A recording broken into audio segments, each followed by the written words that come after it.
Salut, c'est Pierre Martin. Sur cette chaîne, je partage ma passion pour les voitures avec des essais, des astuces et des conseils d'entretien. Revenons donc au sujet de la vidéo. Les bornes de recharge Tesla seront également accessibles aux véhicules d'autres marques. C'est ce qu'annonce l'entreprise californienne directement sur son portail, avec la présentation d'un projet pilote qui débutera dès abord aux Pays-Bas. Pour l'instant, seules les personnes résidant aux Pays-Bas pourront profiter de ce privilège. Pour recharger leur véhicule, les utilisateurs devront simplement télécharger l'application Tesla et créer un compte. Une fois leur compte créé, il leur suffira de choisir « Charger votre véhicule non Tesla », d'ajouter leur mode de paiement préféré, de brancher leur voiture, de sélectionner la station de recharge et d'appuyer sur l'option « Commencer la recharge ». Pour mettre fin à la session, il suffit de choisir l'option « Arrêter la charge ». Pour localiser la borne à sélectionner sur l'application, il suffit de regarder la borne elle-même. En effet, sur chacune d'entre elles se trouve une étiquette d'identification comportant un numéro combine à une lettre, par exemple, 4A.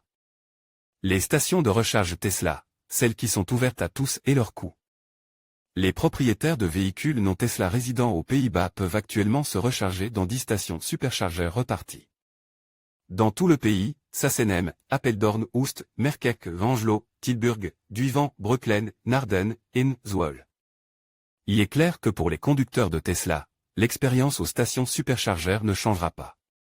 Les prix pour les conducteurs qui ne sont pas des Tesla comprennent les coûts supplémentaires encourus pour permettre la recharge d'une large gamme de véhicules et les modifications apportées au site pour accueillir ces véhicules. Les frais varient d'un site à l'autre et peuvent être consultés dans l'application Tesla.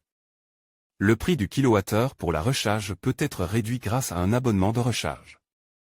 L'entreprise a l'intention d'étendre progressivement le projet pilote à d'autres stations et à d'autres États. Les points de charge qui seront ouverts aux voitures non Tesla seront choisis sur la base des données collectées dans ces 10 premières stations. En fait, Tesla a décidé d'ouvrir l'accès aux superchargeurs à tous les véhicules électriques principalement pour 2 raisons: l'élargissement de la zone de chalandise et les revenus de l'entreprise pour accélérer la diffusion des superchargeurs dans le monde. Publie dans Curiosité Actualité Automobile.